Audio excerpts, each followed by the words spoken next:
said, welcome everyone. I'm Dr. Carrie Mendoza. I'm an emergency medicine physician here in Chicago, and I also practice in Wisconsin, and I'm the director of Fair Medicine. Today, we're going to be talking about DEI programming and medical education. We are so honored today to have Senator Ron Johnson, who's from Oshkosh, Wisconsin. He's been serving as a senator from Wisconsin since 2010. He was reelected for his third term. He's the chairman of the Senate Homeland Security and Government Affairs Committee. He was from 2015 to 2021, and now is a ranking member for the Permanent Subcommittee on Investigations. He also serves on the Subcommittee on Healthcare, and we are very honored again to have him here as part of our discussion. We also have John Seiler, who's the Senior Fellow, Director of University Policy for the National Association of Scholars. And he's done quite a bit of work in this area and had a specific experience at the Medical College of Wisconsin that he's going to talk with us about.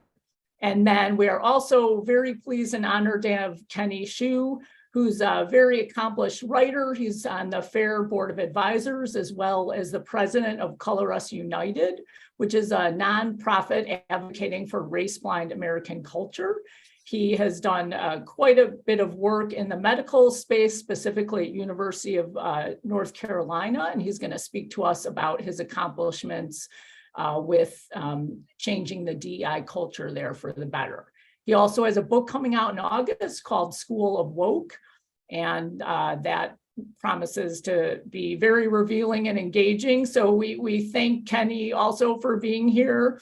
And with those brief introductions, I'd like to pass it over to John Seiler to share with us his experience with the Medical College of Wisconsin and his research on DEI in medical education. Thank you so much for having me. So for several years, I've documented the growth and consequences of diversity, equity, and inclusion policies in higher education.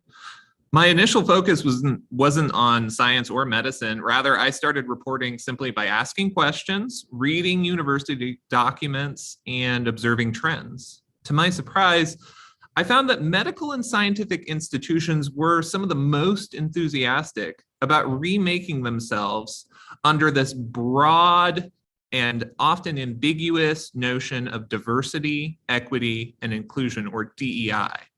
And though in the abstract these terms sound innocuous, they've served, I would argue, to politicize our institutions and really divert them from their true missions. So I'll just give you a few examples of the kinds of stories I've written over the last several years and some of the consequences of the stories that I've uncovered. So for instance, in 2021, I reported on actually the UNC School of Medicine's now infamous, thanks to Kenny, task force to integrate social justice into the curriculum. That's a task force created by the School of Medicine. And now Kenny will, I'm sure, get into this in much greater detail, but I think it so perfectly illustrates the entire paradigm that there are a few things worth pointing out about it. The task force recommended that the School of Medicine adopt several dozen policies, including requiring faculty to adhere to specific core concepts, which included that specific organs and cells don't belong to specific genders. It recommended mandatory student advocacy, medical student advocacy, and it even listed out the political causes that those students ought to advance. It also recommended adding a social justice domain to the school's promotion and tenure guidelines, making DEI an effective faculty job requirement. Needless to say, this was far from an uncontroversial call to treat everyone with respect. Instead, UNC's DEI task force espoused a set of highly controversial and tenuous political and social views. And initially, the medical school indicated that it was planning to carry out every one of the recommendations on the list. But UNC is not alone.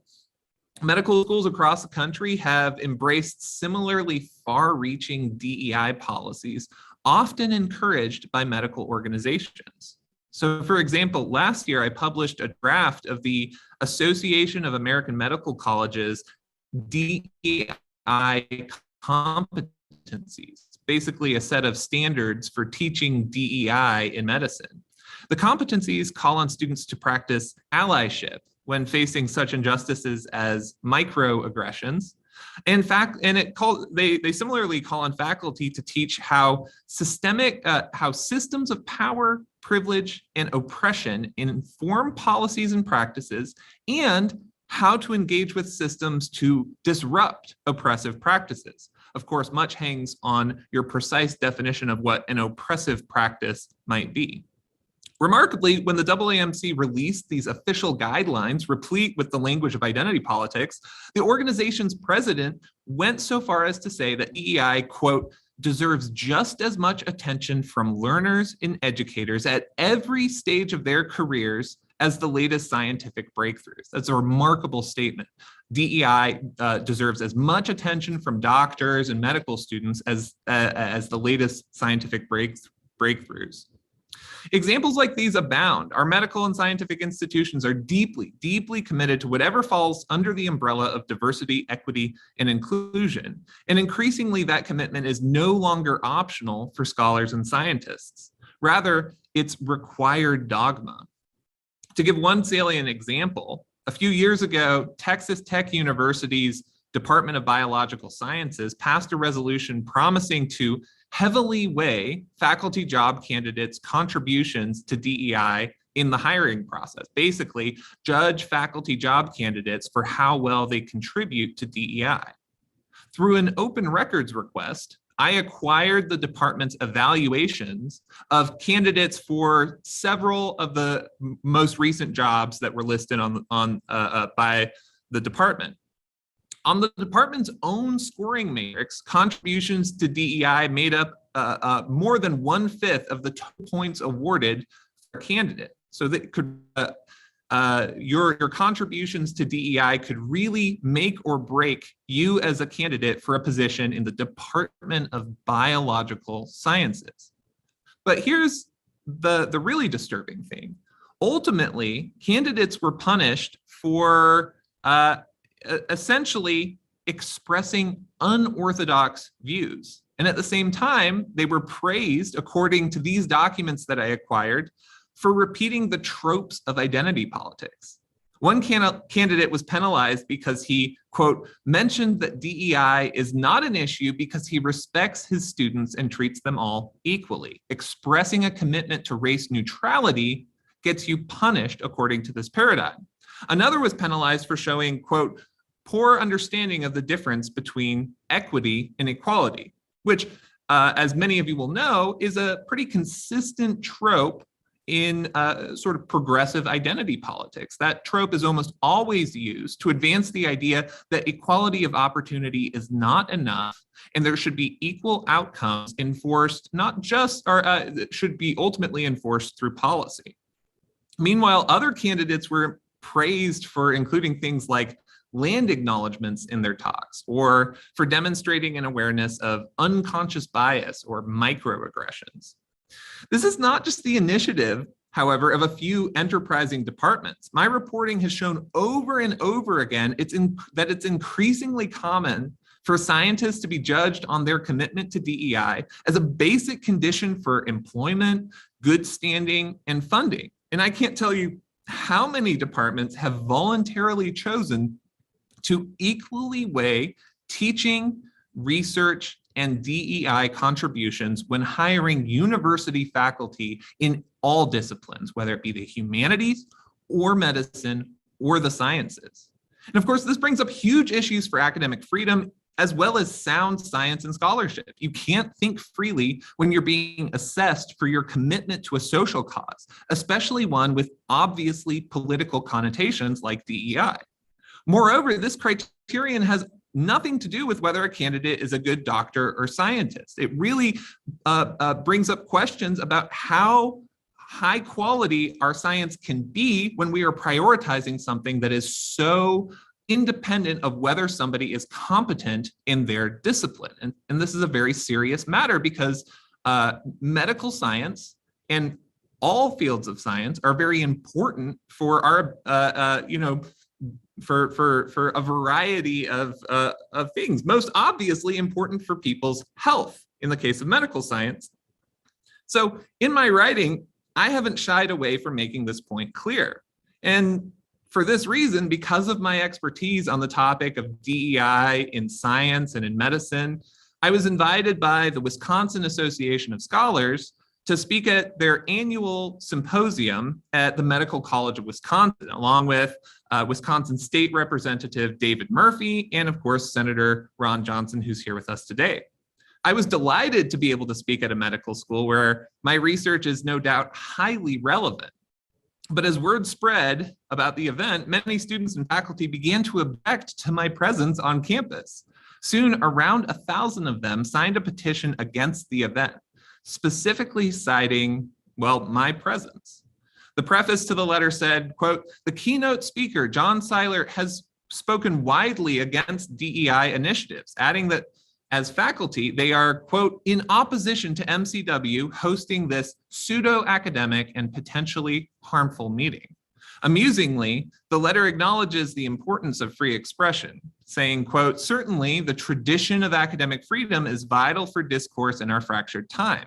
However," it goes on, "there is no evidence that this event is designed to, nor is it grounded in research evidence." This leads the petitioners to a somewhat perplexing line of reasoning. They say, "The lead scholar of this meeting does not have any peer-reviewed publications related to DEI, and it alleges that I published texts that use discriminatory language towards underrepresented groups. Its takeaway, thus, academic freedom, civil liberties, and freedom of speech do not dictate that this event should take place at our private institution. It is not designed to accomplish a discussion, but to espouse a single point of view." Shortly afterwards, MCW President John Raymond announced in an email that he had rescinded the use of the medical school's facility for the event. In his email, Raymond acknowledges that a fundamental purpose of a university is to facilitate the exchange of ideas.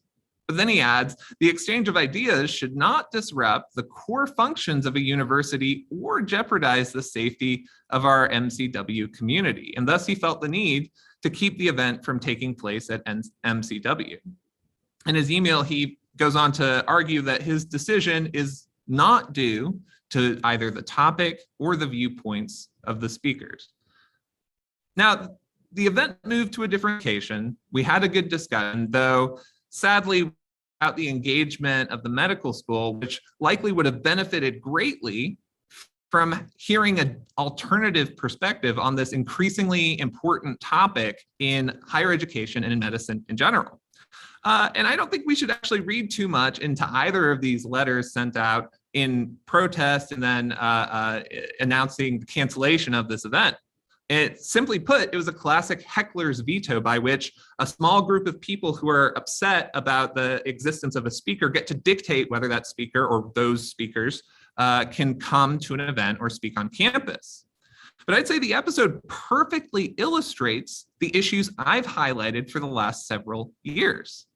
It perfectly illustrates that a commitment to DEI is required for good standing in higher education, regardless of what those terms actually signify.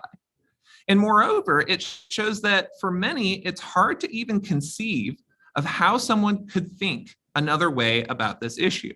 For many of the people who signed the petition and alleged all sorts of things about me that they provided no evidence for and argued that this event jeopardizes safety, for many of these people, there was no recognition that there might be any reason to cast doubt upon or bring about or be skeptical of this broad umbrella, this broad concept of diversity, equity, and inclusion. And they showed a remarkable lack of curiosity about why somebody would criticize these concepts, especially since I will personally admit that, of course, all of them sound on their face innocuous.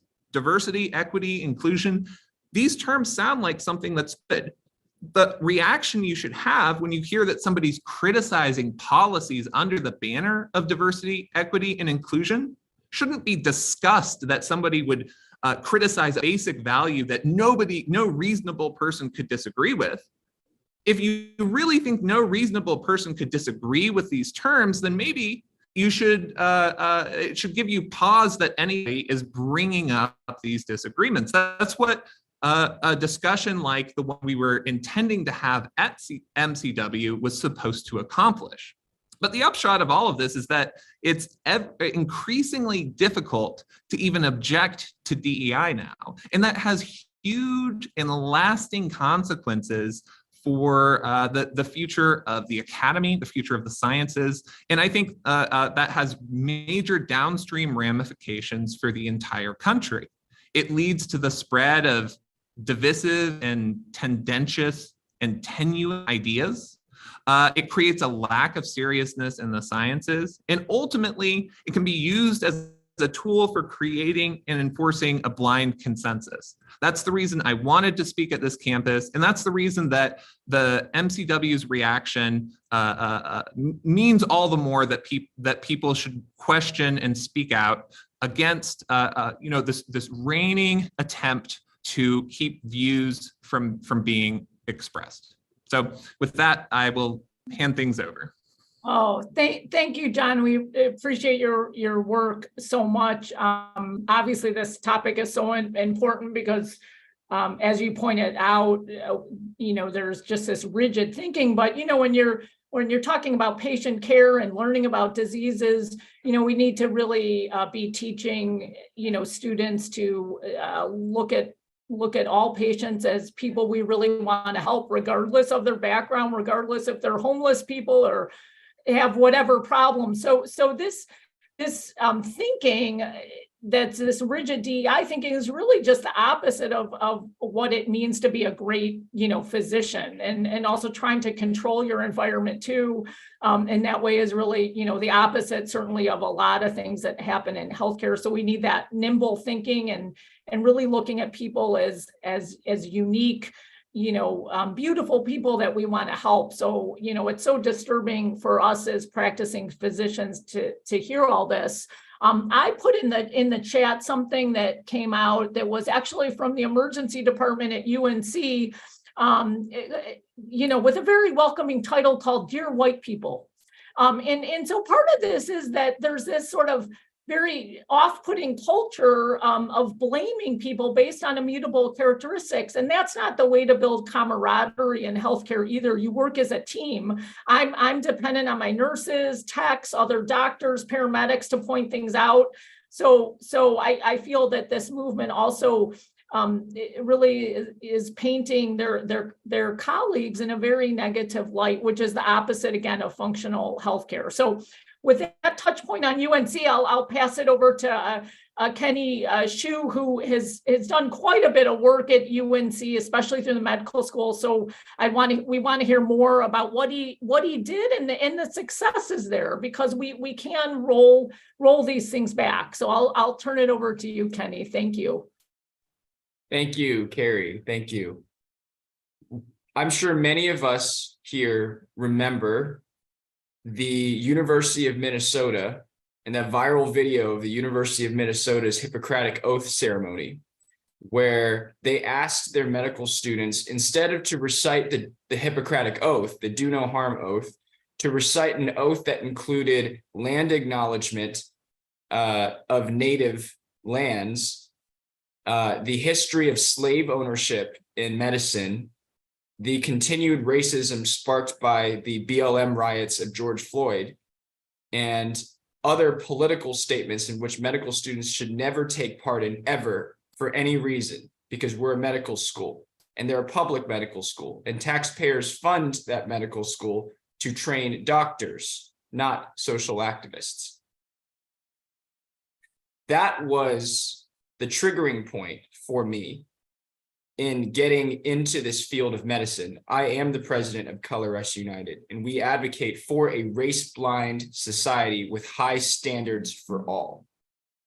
And encouraging that kind of social activism just lowers the standard in medicine and turns people who should be great doctors into mediocre doctors who are social activists. It's not your job. That's what inspired me to get involved in this field, starting from my home state of North Carolina. But I wanted, before I got into this, into our campaign against UNC's DEI policies in the med school, I wanted to touch a little bit about the Medical College of Wisconsin event with John Seiler and Senator Johnson, who has graciously offered his time to be here. Even if you believe that DEI should be allowed in the medical school, you should have invited John Seiler and Senator Johnson, because they are offering a diverse perspective. And if you don't believe that DEI should be allowed in the med school, then you should have invited John Seiler and Senator Ron Johnson, because they're the ones that are actually able to speak clearly these central truths about whether racism really is the cause of these medical disparities. And that is relevant information for people to hear. Why? Look at this article. It says, Medical College of Wisconsin backs off hosting panel featuring Ron Johnson. Then the fallout began. This is by the Milwaukee Journal-Sentinel. And it quoted a few experts in DEI who claimed that John Seiler and Ron Johnson have nothing good to offer in terms of content for medical students. It then goes on to say, in the third page, a Medical College of Wisconsin faculty member spoke to the Journal-Sentinel on condition of anonymity, of course, because they don't want their name out there. But this is what they said. They said, there is ample evidence and research on how oppression and social inequities impact health, from race to gender to sexual orientation, the faculty member said. There is ample evidence on how racism impacts your health. And I just wanted to challenge people to show me that evidence, because I've looked at the evidence and I've been searching for the evidence that doctors' racism and unconscious bias is the reason why Black women have 3 times higher mortality rates than white women. And I can't find it. I can't find any evidence of doctors in any college systematically mistreating Black women compared to white women. Here's what I can find. I can find that Black women have a higher rate of preterm pregnancies. I also find that Black women have a higher rate of adverse life stressors that contribute to higher mortality rates in childbirth. That's what I can find. And that's a question that maybe we should answer. But is it the medical college's responsibility to answer that question? That's a political question. That is not the question of a doctor. A doctor's sole question is, how can I best treat the condition that's in front of me? And how can I assure, increase a better future for this person, regardless of their past circumstances? That is what a compassionate and truthful doctor should advocate for. So when DEI says that it is racism and implicit bias that is the cause of these health disparities, I would advocate for a different position. And that is why you need to invite somebody like John Seiler and Senator Ron Johnson to come and speak at your medical college. Because if you don't, then the only position that these people are going to be fed, that these medical students are going to be fed, is that it is the consequence of a racist society, not behavior, that has to do with these disparities. And what we know, and what any doctor that is familiar with the literature knows, is that it is not just one factor that is the cause of anything. Genetics, behavior, exercise, diet, those are the factors. Or look at what they're doing to speech and preventing doctors from speaking the truth about their viewpoint of somebody. For example, asking doctors to call a person by their pronouns and to treat a person based on their assumed gender, not on their biological sex. Think about what would happen if doctors aren't allowed to speak the truth to their parents. You know, there was an article in the Washington Post today that talked about how 21st century editors are now removing certain unpleasant phrases from 20th century books, like Roald Dahl, for example, the famous fiction artist, the famous fiction author. He wrote a sentence that said, and I'm looking at it right now, Oompa Loompas were small men and Augustus Gloop was fat. You know what the 21st century editor did? He crossed out the word fat. He wasn't allowed. Now people under the guise of diversity, equity, and inclusion aren't allowed to say fat. What happens if that goes into the medical field? What happens if we start telling doctors you can't talk about obesity? Are those doctors helping those patients? Or are they just making their problems worse? That's what compelled me. Now I want to get onto the UNC campaign, because that goes from the why to the how. My organization, Color Us United, we looked at one of the task force, the task force to integrate social justice in the curriculum at UNC Medical School, an egregious anti-racism document in which they said that Black students couldn't handle lectures. So we need to lower the standards for Black students. That was in an affiliated document. There was also doctors within the med school that denounced the idea of merit in surgery and admitting surgical residents based on merit. And they sent emails out to their class saying that we should be denouncing merit-based principles. They said that we need to teach that racism is the cause of social and health disparities. And I already gave you an alternative perspective just now. And what we saw is that this would lower the best quality doctor. So here's what we did. We went to the Board of Trustees with our claims, with the task force, which was already unpopular with a large segment of the Board of Trustees. And we went to the public by launching a social media campaign that eventually got over 5,000 North Carolina signatures, saying UNC denounced the task force to integrate social justice. And we actually emailed people inside the university medical school, doctors, asked them to talk to us just confidentially, and we connected some of them with the UNC Board of Trustees. So now they're not just hearing it from us, an activist nonprofit, they're hearing it from the doctors themselves. We even partnered with a couple of congressmen and state legislatures. Senator Johnson, I don't know if you know Congressman Greg Murphy, but he was one of the people, he's North Carolina, one of the people who really went out and lobbied for us and talked to the dean of UNC Medical School, Wesley Burks, and asked him to rescind the task force to integrate social justice. We worked with several different organizations, including Do No Harm and FIRE, who came in and made a request asking the UNC to talk about this task force for social justice. Why are they imposing these DEI statements and requirements? And UNC didn't have a good answer. They just didn't have a good answer. What we did at Color Us United was we forced UNC to respond to us by going through their key stakeholders, by going to the public, since they're a public university. And I was a gadfly by the way, I was a gadfly at public board meetings too, because they were able to they made those public board meetings public. So I actually talked with Board of Trustees members at those meetings, increasing the pressure with my personal presence. And so gradually you saw this shift.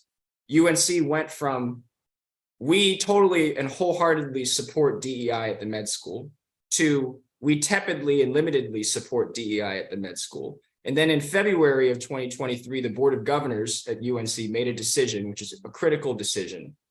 They prohibited DEI statements from being used in hiring, admissions, and tenure of potential applicants or candidates to the medical school.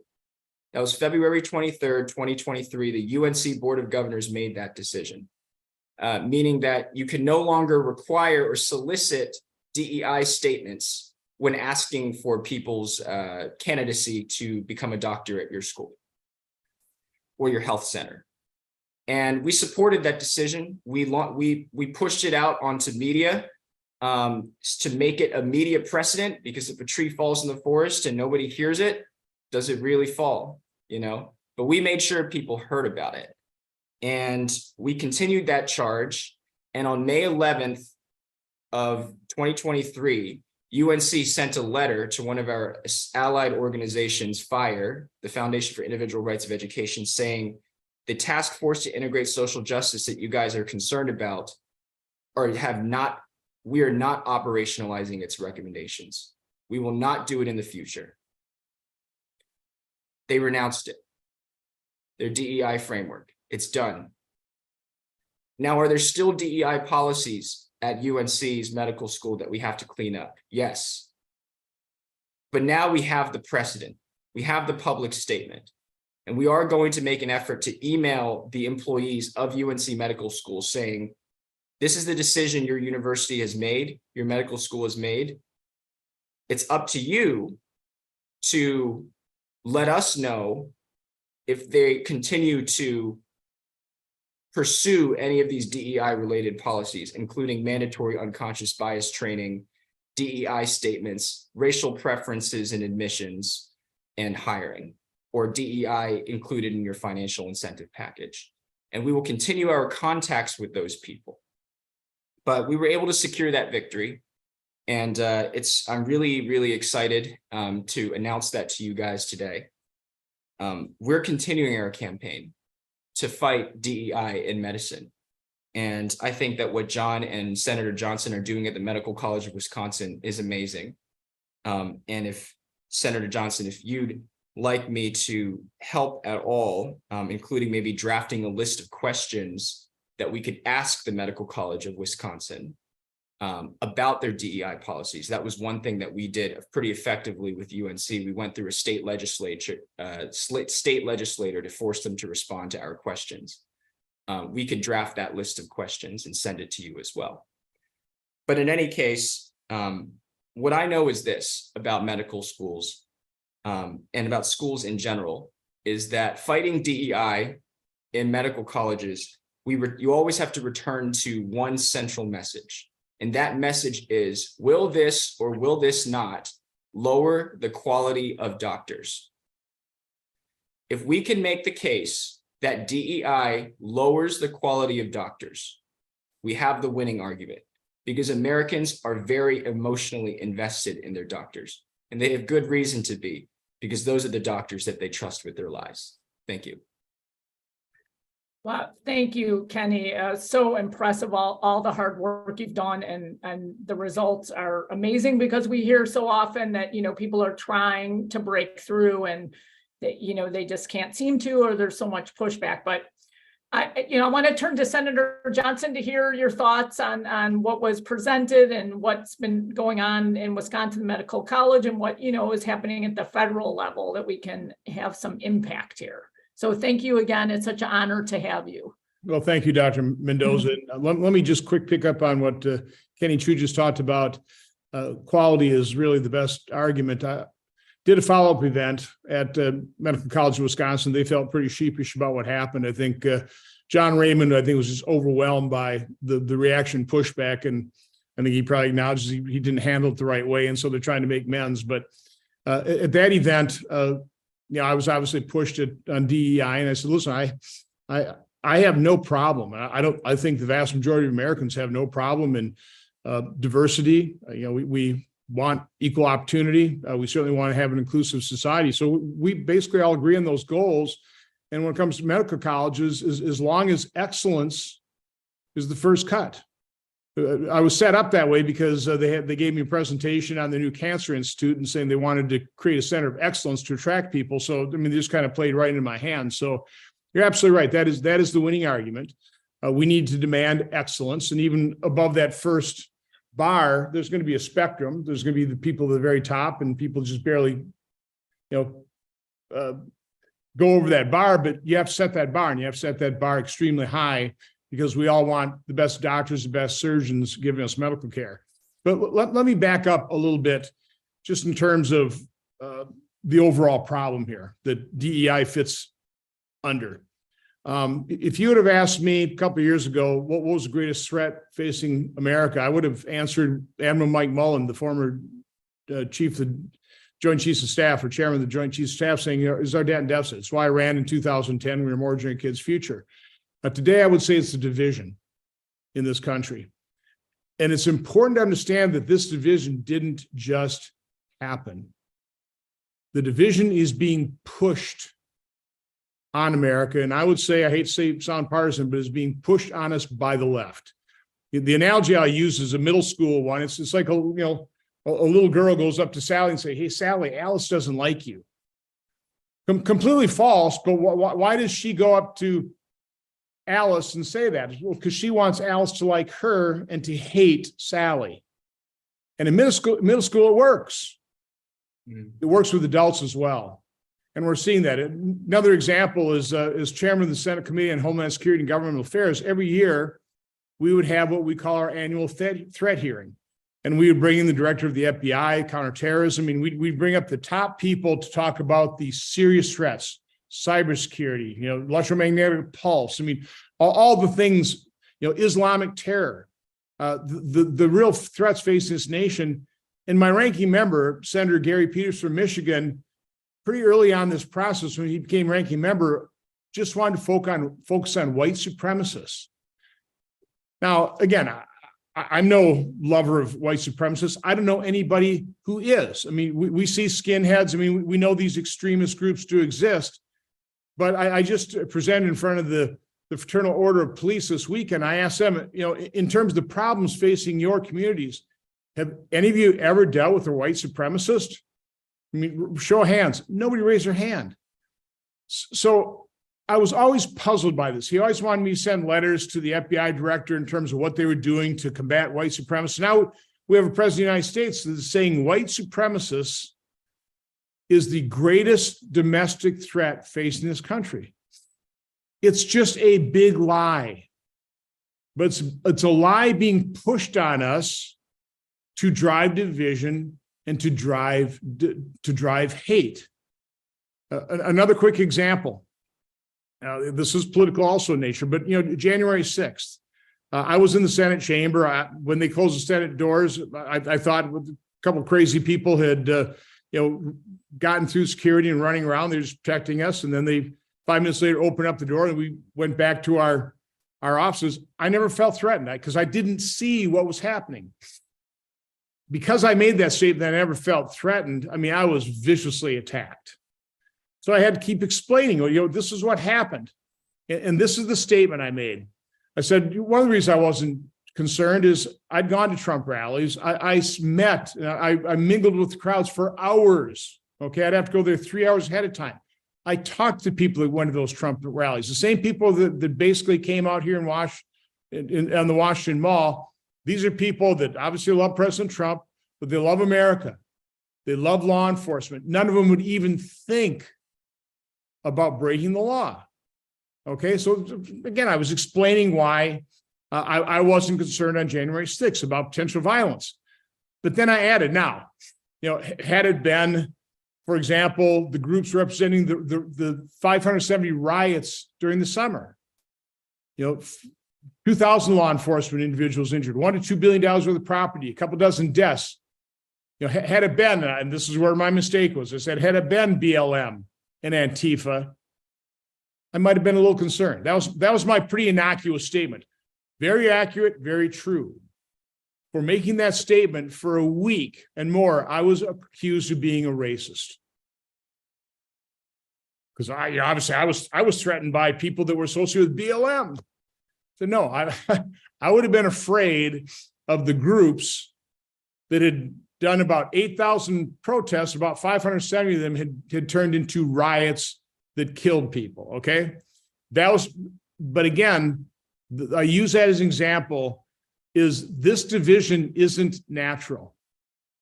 The American people are not divided, except to the extent politically we are being divided.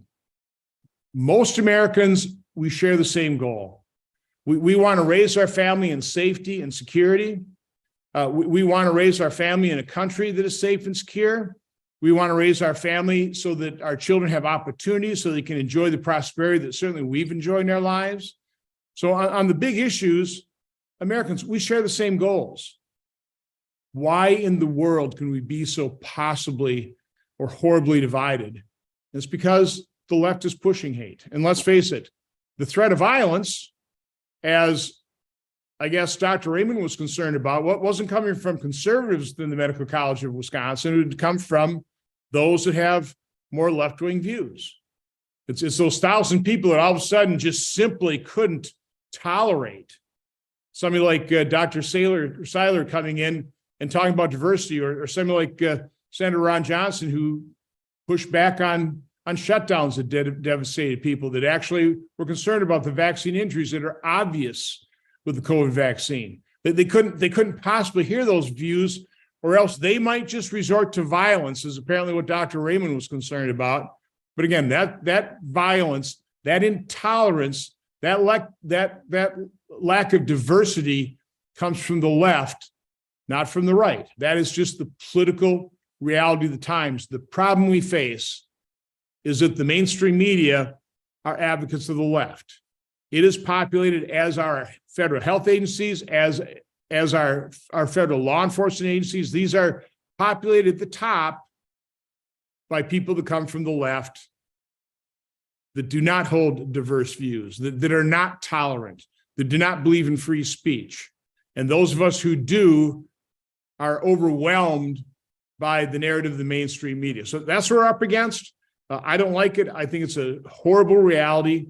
I am hoping at some point in time, Americans open up their eyes to what is happening, that these people that they're being told hate them don't, so they can stop hating those people, just like in middle school, that we can recognize as Americans, there are so many things we share that we agree on. And the major ones are we share that same goal. We want a successful company, country. We want safety and security. We want opportunity and prosperity. If we focus on those areas of agreement, we just might pull ourselves out of this. But I always have to warn people when I give speeches, I'm not the most uplifting character, because the reality of the situation right now is not very good. But with that, I'm happy to answer any questions people have and join with Dr. Seiler and Mr. Schuh. Well, thank you. I mean, I think your depiction, though, is accurate, because, in actually practicing healthcare, what they're trying to glob on is, as we were talking about, that, the system's racist, is just wholeheartedly not true. I mean, I'm here in the south suburbs of Chicago, mostly work, we don't look at people's skin color, but lots of Black doctors, Asian doctors, Muslim doctors. My staff is very mixed, and we're all here with a common purpose of taking care of the patients. And the patients are triaged by a triage system that has to do with their medical condition. It doesn't have anything to do with their skin color, but we have noticed that in the electronic health record, they're trying to do data collection on people's ethnicity. And that just really, shouldn't have a place. Because I think, to your point, the data collection seems to be used to create a narrative. Again, if there was really a kind of a focus on what's actually going on in healthcare, with disparities, with folks who may have more challenges getting their medicines or getting to their appointments, we would be talking about, those specific things and coming up with solutions like that. And there are innovators there who are trying to get folks rides to dialysis and different kinds of things. Those are really important, but that is nothing to do with people's ethnicity. It's just trying to solve a problem to connect them to the services that they need. I fear that there's a lag between what's being taught and now all the people here who are of a different generation. But excellence is important, but I want to say safety is a huge concern in healthcare. We have seen things. There was something posted on social media where a medical student joked or boasted that she poked a patient twice because the patient questioned her pronoun pin. These are the kind of things, when you start saying patients are objects based on immutable characteristics and you should hate them, that's the kind of thing that happened, you know, in Nazi Germany, where people started to be looked at as objects. So that culture of medicine is really, really important too, because you could have excellent physicians, but if they're not going to speak out, and if they're not going to say, hey, this is wrong, or, you know, if they're going to think that they're so smart that they can somehow, you know, fix the world by, you know, treating certain people poorly for some, you know, better thing they think, that's not good. And the other thing I wanted to point out is the electronic health record is being corrupted. It's an ideology issue. Historically, people were always registered with their sex. And if they identified as something different, that would be put in the margin. But now it's been changed where they can register, you know, in a different sex that's not their biologic sex. And we've already seen some safety issues with that. So those are the kind of things that are very, very concerning to me. But I don't know if John or Kenny, you wanted to comment on what Senator Johnson said, and then we can, you know, move over to some of the questions.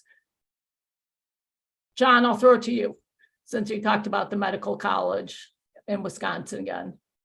Yeah, I do think that right now we're looking at a situation where a lot of people in elite institutions or elite positions, you know, in leadership at large corporations or at prestigious universities, prestigious hospitals, they are open to considering ideas that a lot of ordinary people would think are just crazy.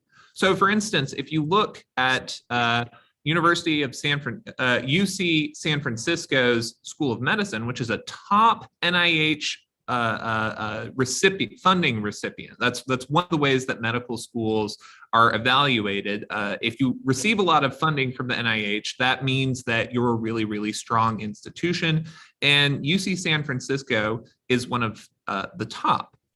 They published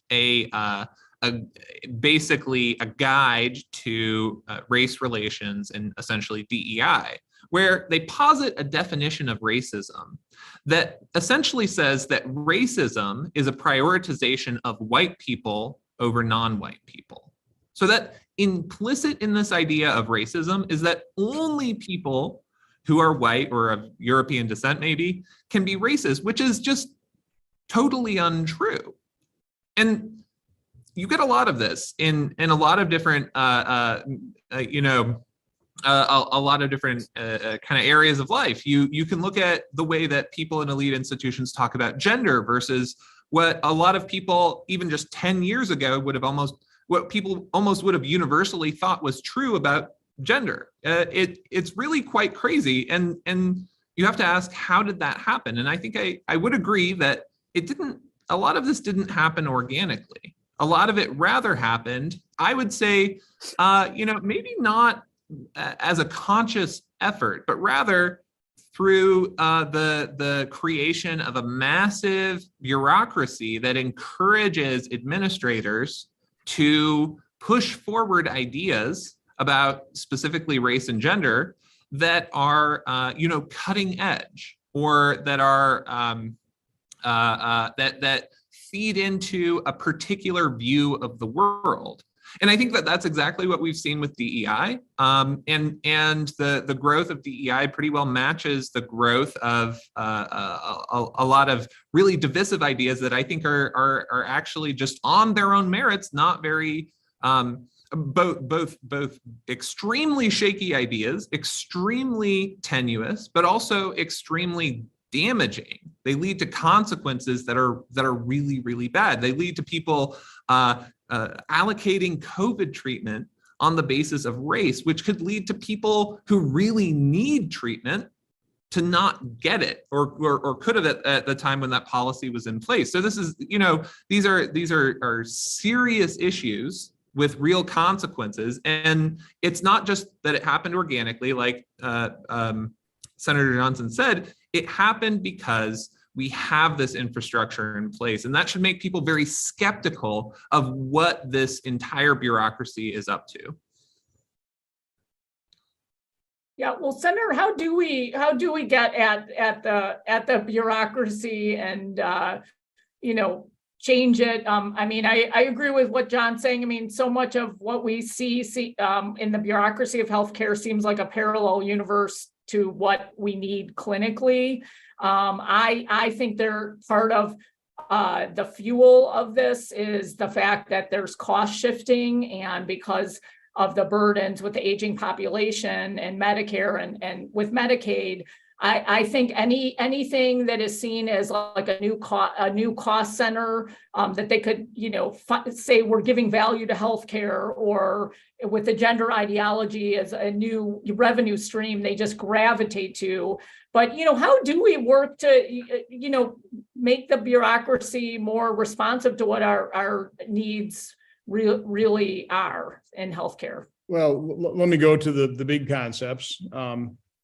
What has made America successful for more than 200 years is called the one essential ingredient, called freedom. And when it comes to DEI, we're talking about freedom of speech, freedom of action. But freedom is what has allowed people to dream and aspire and build and create this great nation. But there's a higher value in this truth. And I would argue the reason Kenny Xu was successful in UNC is he finally got the board of governors to understand what the truth is. To diagnose how we got to this place, I'm old enough I saw it happen. And by the way, I think this is purposeful. I mean, I watched, again, the story about the white supremacists. I mean, that's coming out of left field. That's not the major threat. And yet that is something that they were building on. Democrats were to blame the right. But I saw college administrations capitulate during the 60s, during the Vietnam War protests, and the radical left took over our university system. So they control college of journalism, of law, of education, including medical colleges. And so they're cranking out a bunch of leftists. We don't graduate journalists anymore. We graduate advocates for the left. We graduate lawyers that want to become judicial activists. We graduate teachers that want to indoctrinate our children, and they are indoctrinating them. And they are being told what the indoctrination is going to be. Again, they're lies, it's false, but it's an organized effort to push things like critical race theory, where most of America embraced what Dr. Martin Luther King talked about: judge people by the content of their character, not the color of their skin. We embrace that.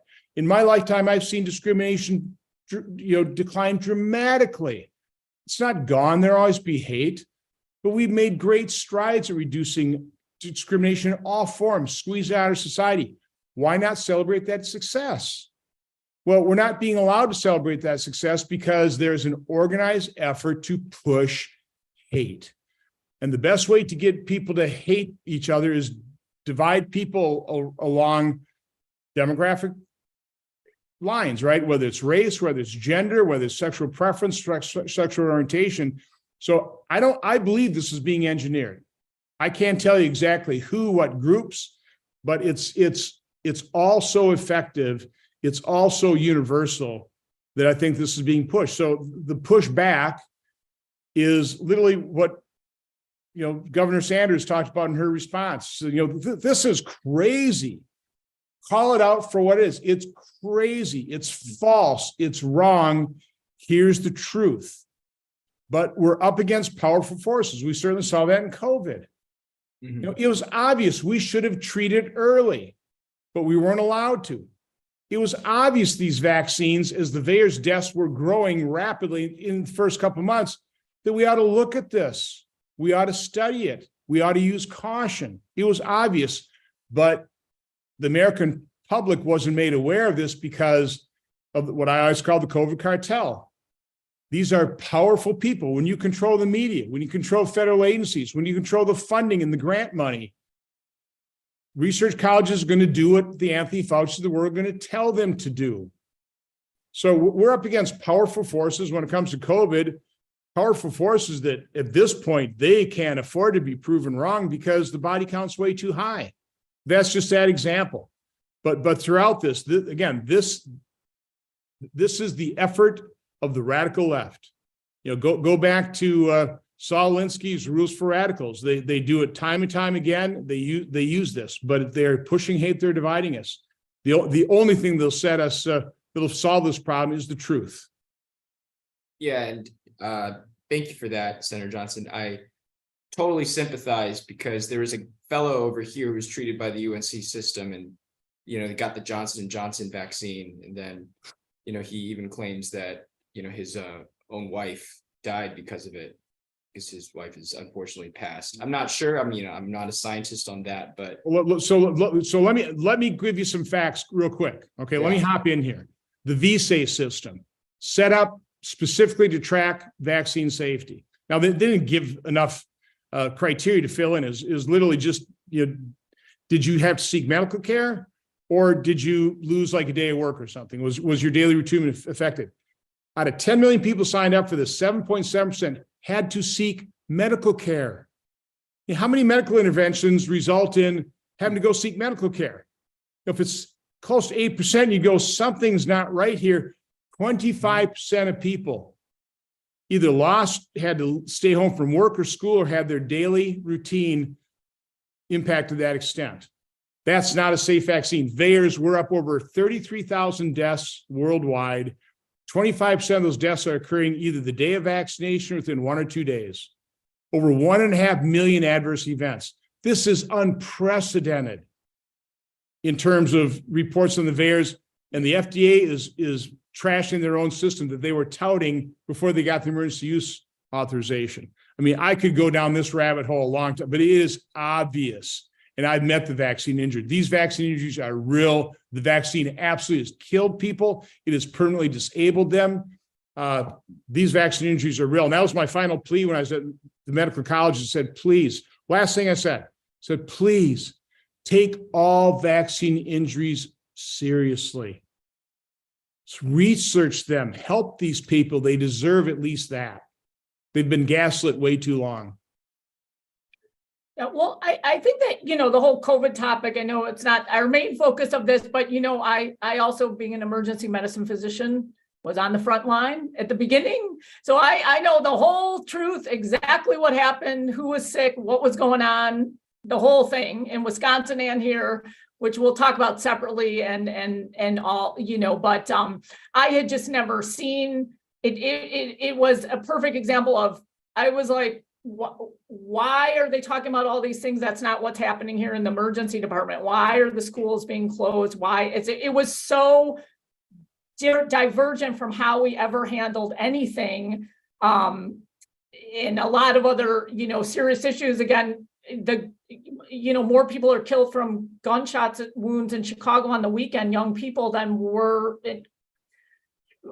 for COVID for young people in Chicago, but yet nobody is, raised concerns about that my whole, life here. So I think it's just the fact of not being able to talk about what was really going on, what was so disturbing to me. And, that's what we're, trying to highlight here, because in medicine, we get down to safety. We at FAIR had people, I had a doctor contact me in Wisconsin who said the hospital was giving out the convalescent plasma based on race. Mm-hmm. She didn't want to come forward, but that's so scary. I'm not saying that it was really helping people, but you never should do that. I mean, I'm shocked that would be our country. That's not how we practice medicine.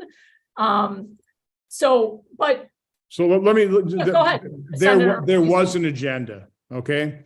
Yeah. And the reason I bring it up is this is the reason I was invited to speak at the Medical College of Wisconsin. I didn't realize the event was a diversity, equity, and inclusion. I had no idea. I was being asked to talk about what I had seen, what I've uncovered in terms of what happened. But there was an agenda. It was an agenda driven by the Faucis of the world. And most people don't want to admit the federal health agencies could be so corrupt. And that's we just have our entire society in a huge state of denial in terms of what happened during COVID. They just want to move on. But you take a look at the human toll, the economic devastation of the shutdowns. You take a look at the human toll of the vaccine injuries. You take a look at how people were treated in the hospitals. Okay. We need to understand this. We need to expose the truth so it never happens again. Yeah, I mean, again, I think it's this point of having the ability to freely talk. I mean, I've took care of patients down here who would be people that the vaccine would benefit because of their comorbidities and age, obese, diabetes, different things.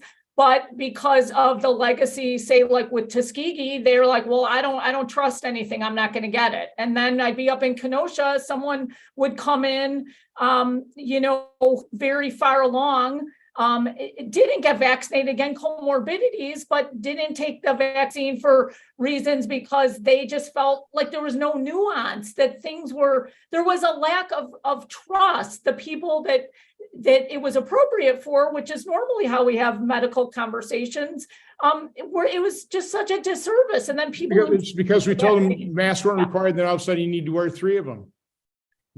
Yeah. We had to shut down society, but the working poor couldn't quit work. It was just people in the ivory towers that, had a desk job could quit. Otherwise, the rest of America had to go to work and risk getting infected and, gut it out. Yeah, I mean, we could go down. I know we won't go to quite honestly, but I think it's important in terms of a conversation related to DEI and any type of like you can't talk in medicine. That is counter to safety and healthcare. It's just not a safe environment. So these are good examples. But I'll go to some questions because it's somewhat related, and maybe Kenny, you want to take this as, we sort of touch on it. How did the AAMC get hijacked by this orthodoxy? I mean, John, you talked about a little bit, but how's it difficult to push back when the head of these medical schools are pushing these policies down? And I will say some of this I feel is a jobs program for adults who also don't want to practice clinical medicine. I'm sorry, people out there might get mad at me. I'm not saying you shouldn't do that, but if you're not in your position gonna stand up for what's right, you're sort of just becoming part of the problem. So maybe speak towards the AAMC and its hijacking, and what things we could do to get towards, get at them in terms of this change. Is it the Kenny American playbook? Association? Yeah, the American Association of Medical Colleges. The influencer of accreditation for a lot of these medical schools. That is what Carrie is talking about. In a way, it's like you should almost ask the question, what organizations are not hijacked by DEI? The main point that I want to stress here to the audience is it all comes down to education. Education. That's why all of these institutions have gone woke. If anybody asks me, like, why is Bank of America gone woke, or why is Target gone woke? Just go back to education. Go back to what higher ed did and K-12 is doing right now.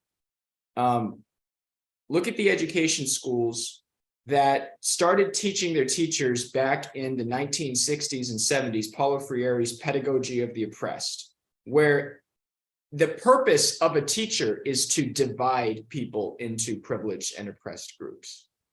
Because that's what Paulo Freire, the South American communist educator, who later sold the 3rd best-selling education book of all time, Pedagogy of the Oppressed, argued.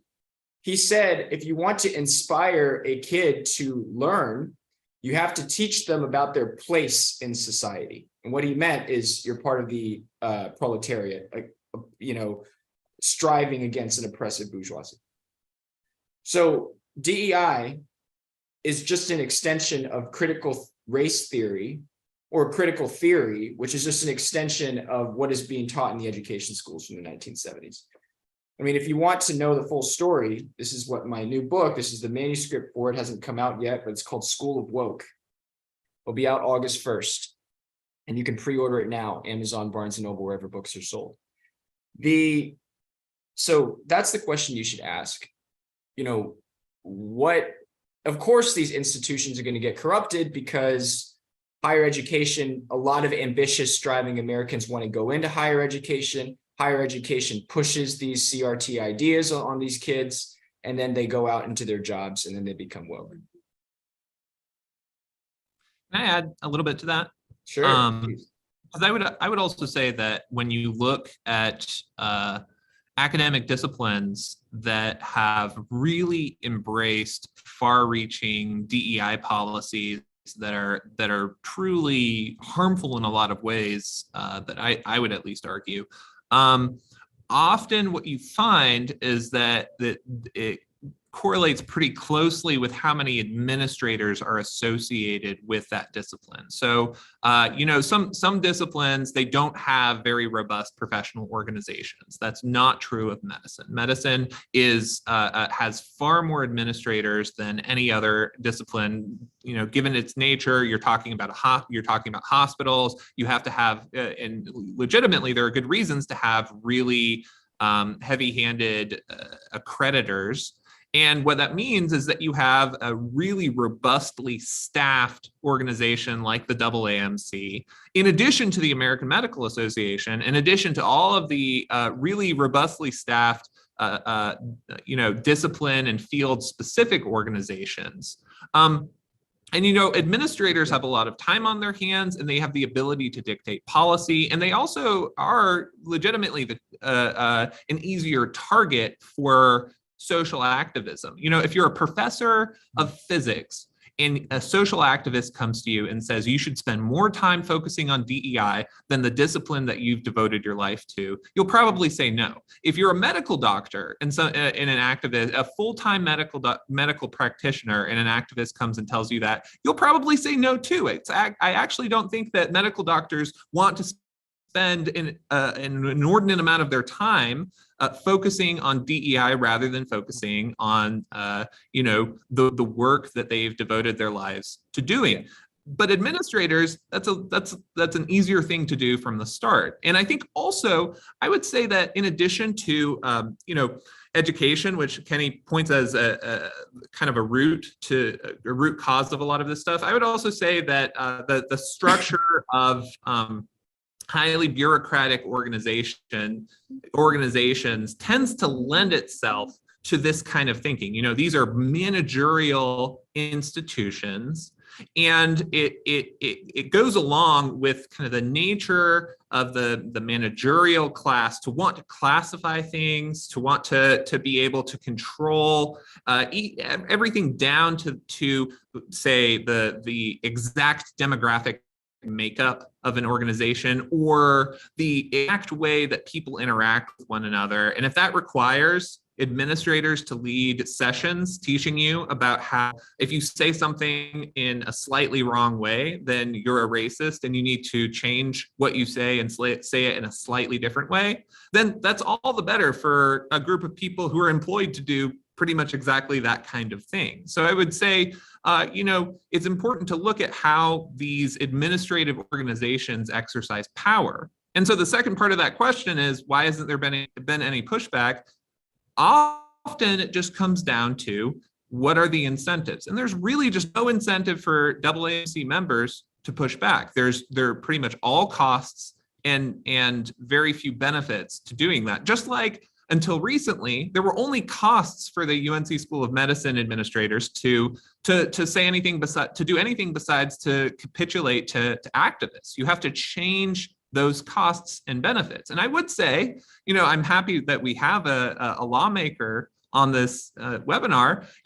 A lot of these things are sanctioned by law. The LCME, the organization that accredits medical schools, is recognized by the US Department of Education.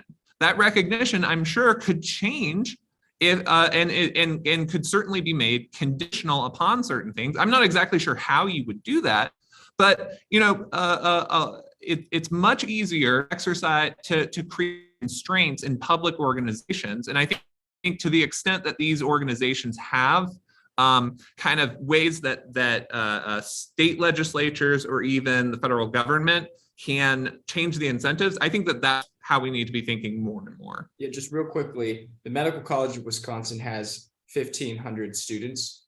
It has 6,000 staff. So basically, for every student, it has 4 staff members. Wow. I mean, I know we could use some extra staff members here in the ER. Again, I think there's a disconnect between the actual practice and the bureaucracy. But thank you guys for answering that. Senator, there's a question here that I think is for you. It says moderate Democrats used to be a force for reason in Congress, but recently are unable or unwilling to stand up to the ultra far left. At the same time, moderates would sooner cut off a limb than be connected to the party of Donald Trump. This leaves moderates with no options. Do you think the Republican Party will change and win over the support of moderates who desperately want the policies they're willing to fight for? If so, how will that happen? Well, I mean, I certainly long for candidates and elected officials who more than just pay lip service to trying to unify and heal this nation.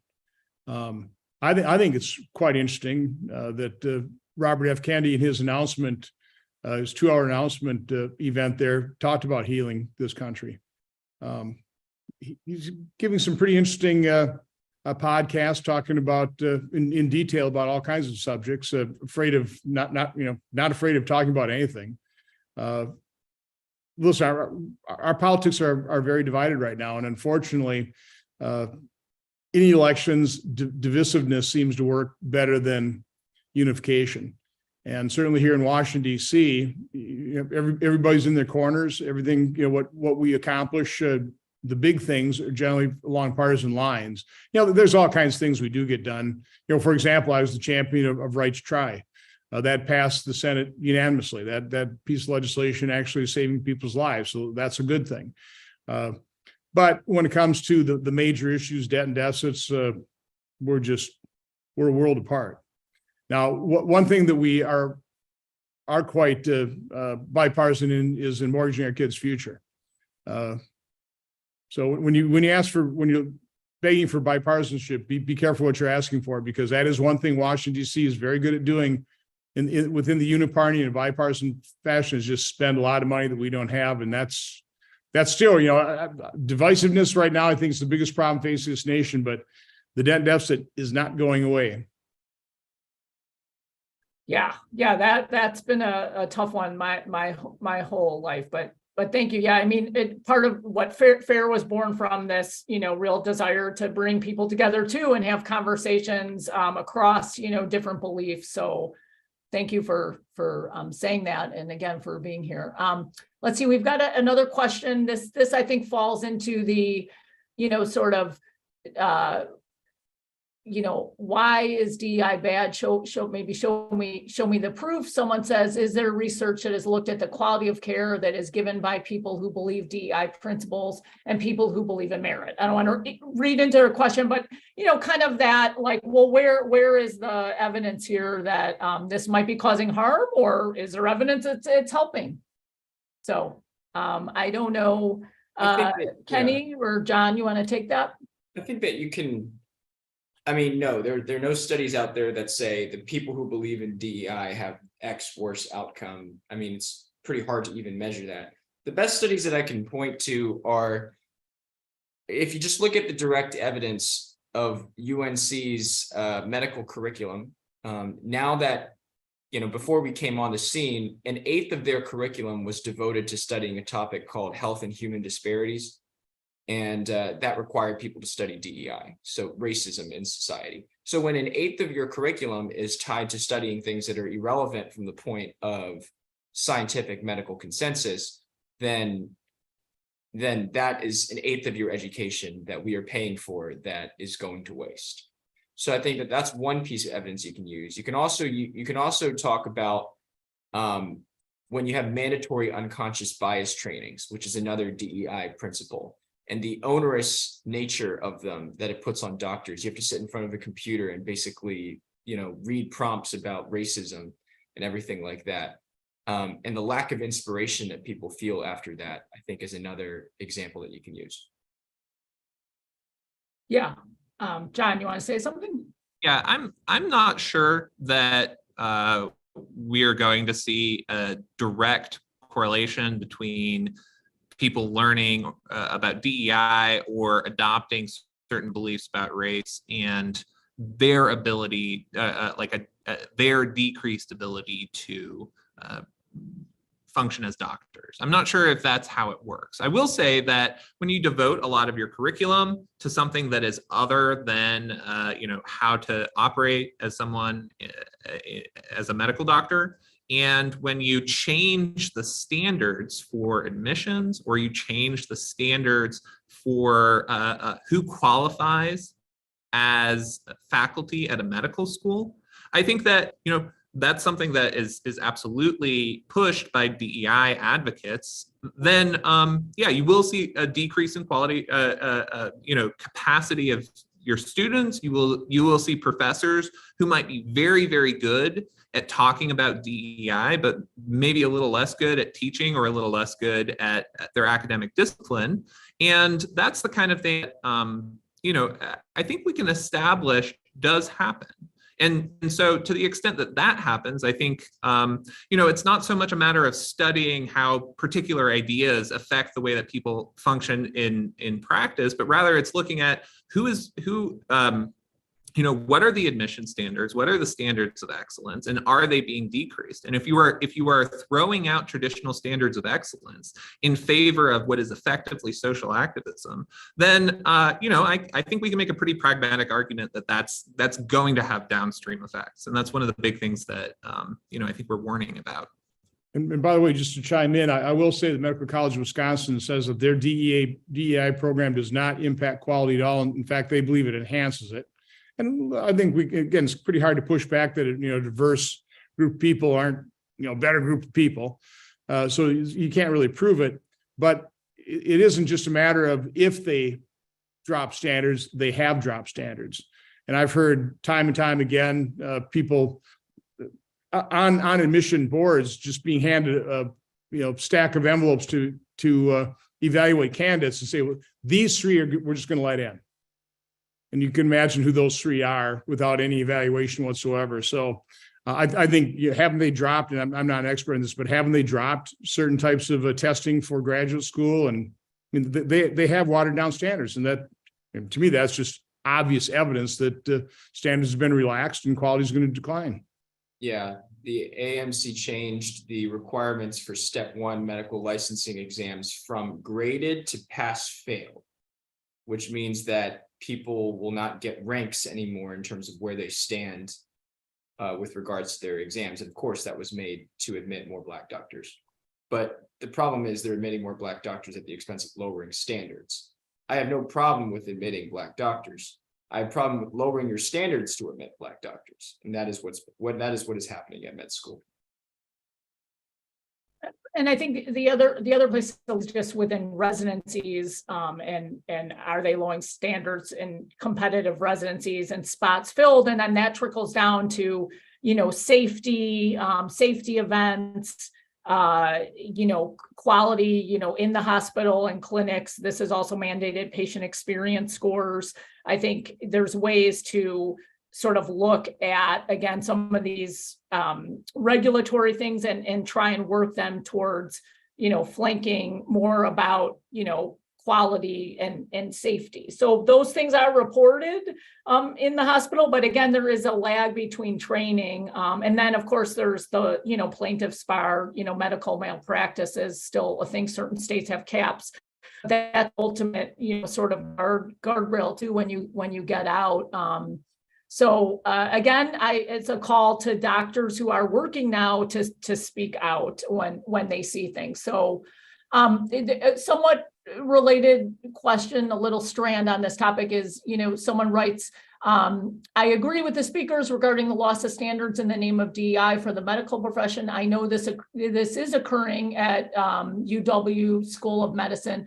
How do we publicize this more? Because as you said, if the public understands the DEI programs may affect the quality of the physicians, that could help change some of these institutional DEI standards. I think maybe that gets at, our modern tools of social media and other things. Maybe, you all can touch on that. I know, Kenny, it sounds like that was a successful aspect of your campaign using, social media and other media platforms. So the question is how do we get direct to public about these concerns? our main message was asking North Carolinians to answer a simple question. Do you prefer a doctor of a certain race or the most qualified doctor? And it's a pretty fair question because that's ultimately the choice that you have to make at medical schools. And the vast majority of North Carolinians enthusiastically said, I don't care if my doctor is black, white, Asian, green. I just want the most qualified doctor. And so when you go down, and so what we did was we did Facebook ads that basically said black doctors are equally capable, don't lower standards for their entry.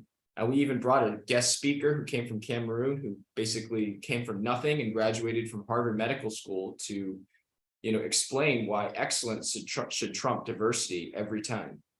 And we also had ads that, featured patients, being cared by a doctor, and the doctor asked them, so do you support social justice? And that, of course, played off of, well, you don't want your doctor to be social activists. You want your doctor to be quality treating you. Yeah, I mean, again, when I'm actually practicing, patients know if they're not getting quality care. We see that with doctor shopping in some aspects. They'll say, oh, well, I don't think that person really understood or knew what they were talking about. That's why I came to the ER. Or telehealth. Well, I didn't, I really want to see a doctor in person. So, yeah, I think, patients, when you talk to about, they want their problems solved. They don't care what skin color or sex or anything I am. They want to know I'm competent, and that I'm, their advocate for their health. So, John, did you have anything to add? Yeah, I think it's important that when you can speak up, to speak up. I think that a lot of it is a matter of pushing back in the ways that you can. As far as spreading the word goes, a lot of what's going on at these institutions is still unknown. And the more you simply bring it to light, the more I think the intuitively problematic aspects of this bureaucracy will just be evident to ordinary people. All I have really had to do is write about these things for a lot of changes to take place. Often, if you highlight what's going on at these institutions, the institutions will respond by changing their policies. And so, I guess I can use that as a segue to a little pitch. If you know of instances where these kind of egregious policies are being adopted, feel free to send them to me. Feel free to let me know about them, because these are the kinds of things that I certainly am interested in writing about, because I think they're important. Yeah. And also there are lots of great organizations. Obviously, at FAIR, we're doing work, Kenny's doing work, FIRE. So yes, we love to see the startups trying to push back. One question here, we've got some Canadian friends, and we maybe touch on a little bit, but what advice do you guys have for pushing back on the name calling? Like you're dash phobic, you're racist, you're, whatever it is. I know Senator Johnson spoke a little bit about it. It's like these people that you say anything like, we have a lot of issues, concerns with safety and gender care for minors, and people just throw out insults at you. So what do you guys recommend as your retort when you're talking with people who throw out the insults? Yeah, I would first point out who generally uses those insults. Again, I hate sounding partisan. It's generally not coming from the right. It's not. It's coming from the left. And so that's, again, it's about the truth. It's tenaciously pursuing it and exposing the truth and conveying. And then you have to hope that truth has its own power. But we're up against a media that won't tell that truth. They use the phrase again, the example I used about January 6th. I mean, trust me, I'm not a racist. but I was being called a racist. I was saying the quiet part out loud. It's like, no, I was just pointing out the obvious that 8,000 protests resulted in 570 riots and injured 2,000 police officers, billion. I was just stating the obvious, the truth. And for telling the truth, I was called a racist. Or for being concerned about vaccine injuries, I'm called an anti-vaxxer, which I'm not. Okay. And that, by the way, is almost as bad as being called a racist nowadays. And so people use those terms to push hate and to further divide us. So again, just had to point out the truth of what's happening there. Even Wikipedia says that the Black Lives Matter riots was the largest destruction of property in dollars enumerated in the history of the United States. Anyway. Yeah. Well, and we say here at FAIR, don't take the bait, and speak the truth and be kind, but also know your facts. But yeah, it's very disarming. But I think you're right. We see it as a tactic. So we have time for one more question. We'll go around. I think this is a good one to end with. Go around the circle briefly. I've got a friend on here who was a cancelee, who was canceled when she didn't want to take one of those bias tests. She was canceled as a nurse. So, and she works, in the space doing great work. But her question is, what do you see as the next latest thing that we will need to be ready to confront? How it's always, a new tactic or strategy. So what do you think the latest thing, I guess, in this sort of attempt to divide us, I think is what she's saying. What's going to be the next thing, or are they being so effective with their current way they're going about things? I think this might be a little bit of a different answer than you're looking for, but I think one thing to pay attention to is the upcoming Supreme Court decision regarding racial preferences in admissions. And I do expect that the result of that decision might be a little bit different than what some people are hoping for. I have reason to think that the decision will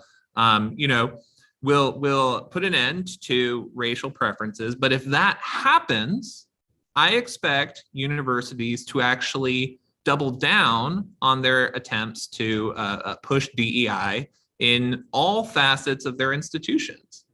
In some ways, the worst offenders, the institutions that have most embraced DEI are in states where racial preferences are already not legal.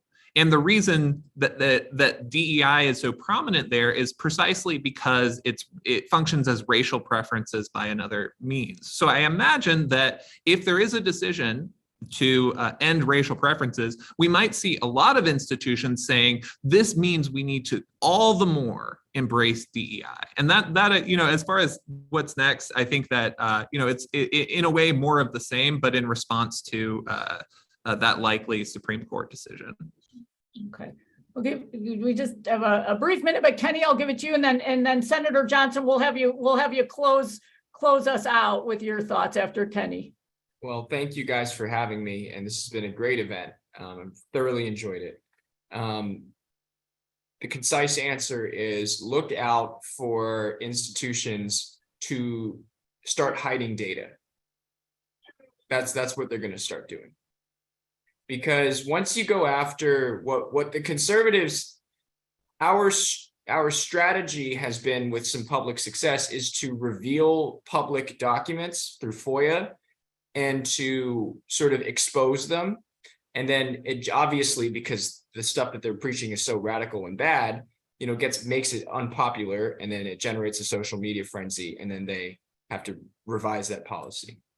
But you're going to start seeing universities not complying with FOIA requests anymore. You're going to start seeing universities not even giving us data on the race of their applicants and what standards are being used to which applicants.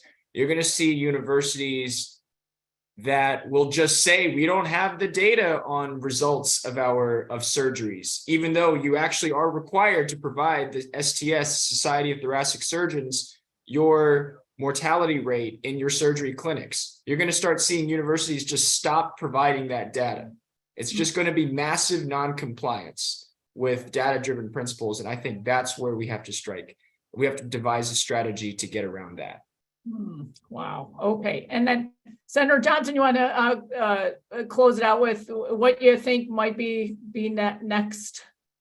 Well, I'll point out they already are hiding data on a massive scale. They're not being honest. They're not being transparent with us. But what they'll do is they'll exploit any situation to further push division and hate. I mean, that's what George Floyd, as tragic as that thing was. I mean, the left has used that. And that's the result again, was the 570 riots. So they'll continue to do this. They've got a game plan. This didn't just happen. So we just need more and more Americans aware of it, and more Americans to dedicate themselves to unify and heal this nation, and focus on the areas of agreement, the goals we share.